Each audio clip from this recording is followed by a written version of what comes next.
Assalamualaikum warahmatullahi wabarakatuh. Perkenalkan, nama saya Diah Pitaloka Rahmawati dengan NPM 220820101053. Kali ini saya akan menjelaskan beberapa pertanyaan atau menjawab beberapa pertanyaan dari mata kuliah ASI atau Audit Sistem Informasi dengan materi minggu lalu yang berjudul Risk Assessment dan Penentuan Skop Audit. Eh, saya mohon izin membaca beberapa catatan saya yang saya tulis di buku dan juga beberapa catatan yang saya tulis ada di eh, layar seperti itu. Yang pertama, untuk jawaban identifikasi resiko atau analisis resiko utama. Berdasarkan temuan audit pada kasus tersebut, saya mengidentifikasi beberapa resiko utama yang dihadapi oleh perusahaan. Seperti yang pertama, ada resiko keamanan sistem. Pada penggunaan kata sandi default pada akun sepenting administrator ini, saya lihat sebagai sebuah kerentanan yang sangat kritis. Ini bisa memberikan eh, akses penuh kepada pihak yang tidak bertanggung jawab. Seperti itu. Yang kedua, resiko keberlangsungan operasional. Dengan tidak adanya prosedur backup yang baik, perusahaan ini berisiko kehilangan semua datanya secara permanen jika eh, terjadi suatu insiden. Dan tentu ini dapat menghentikan seluruh bagian bisnisnya. Lalu yang ketiga, resiko integritas atau resiko terkait dengan integritas dan juga kerahasiaan data.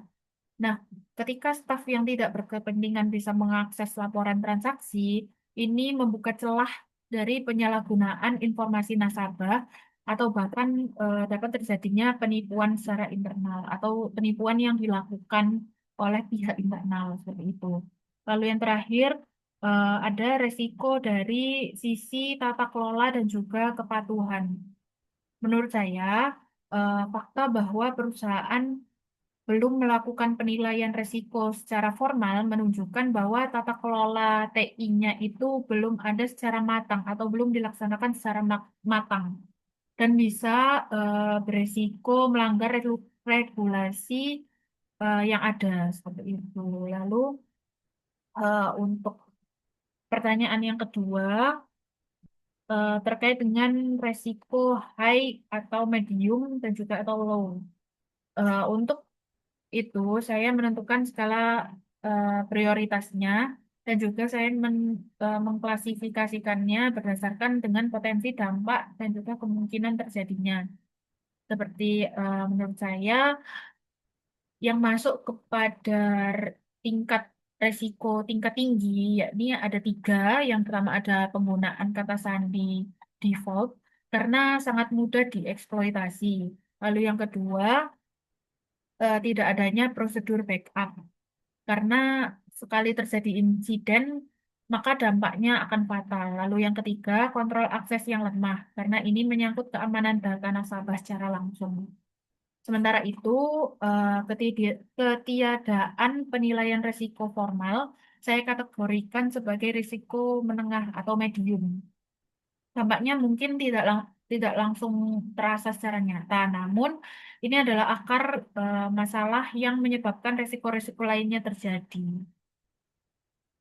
Selanjutnya yang ketiga, untuk rekomendasi memperbaiki kondisi atau rekomendasi perbaikan. Untuk tindakan yang sifatnya segera atau prioritas utama yang perlu dilakukan adalah yang pertama, penguatan akses administrator. Kita harus segera melakukan penggantian seluruh kata sandi default dengan kata sandi yang kuat dan unik. Contohnya seperti penggunaan kode unik atau penggunaan huruf kapital di tengah-tengah kalimat atau di awal dan di akhir kalimat, penggunaan nomor dan juga yang lainnya. Kalau misalnya penggunaan kata sandi yang biasa saja atau yang kecil itu rentan terjadinya apa terbaca kata sandinya gitu. Lalu yang kedua pengimplementasian multifaktor autentikasi atau authentication, authentication atau MFA. Nah, kita harus mewajibkan penggunaan MFA ini dengan menggunakan semua akun dengan hak akses yang krusial. Untuk MFA sendiri, ini adalah lapisan keamanan tambahan selain password. Jika diibaratkan password itu kunci utama sebuah ruangan, maka MFA ini bertindak sebagai petugas keamanan yang meminta bukti verifikasi kedua sebelum memberikan akses. Verifikasi kedua ini biasanya berupa sesuatu yang hanya dimiliki oleh pengguna sah. Misalnya kode unik melalui OTP atau juga yang lainnya. Dengan demikian, kalaupun ada pihak lain yang berhasil mencuri password, maka mereka tidak akan bisa masuk karena tidak memiliki akses ke perangkat ponsel pengguna tersebut atau akses OTP itu tadi. Lalu yang ketiga, kita harus backup data darurat. Kita harus melakukan backup data secara manual dengan segera dan memastikan data tersebut disimpan di lokasi yang aman dan juga terisolasi. Lalu yang keempat, untuk peninjauan akses pengguna, kita harus bisa membukukan atau mencabut hak akses yang tidak semestinya pada laporan transaksi nasabah pada saat itu juga. Lalu untuk pertanyaan yang keempat mengenai metode penilaian untuk audit. Mengenai metode audit ini, berdasarkan dari ciri-cirinya, saya menyimpulkan bahwa ini adalah metode audit berbasis resiko atau risk-based auditing. Artinya, auditor di sini tidak memeriksa semuanya secara acak, melainkan langsung fokus pada area-area yang dinilai paling krusial dan juga beresiko tinggi bagi perusahaan. Lalu untuk pertanyaan yang kelima atau yang terakhir, hubungan atau temuan dengan COVID-5, hubungan dengan kerangka kerja COVID-5.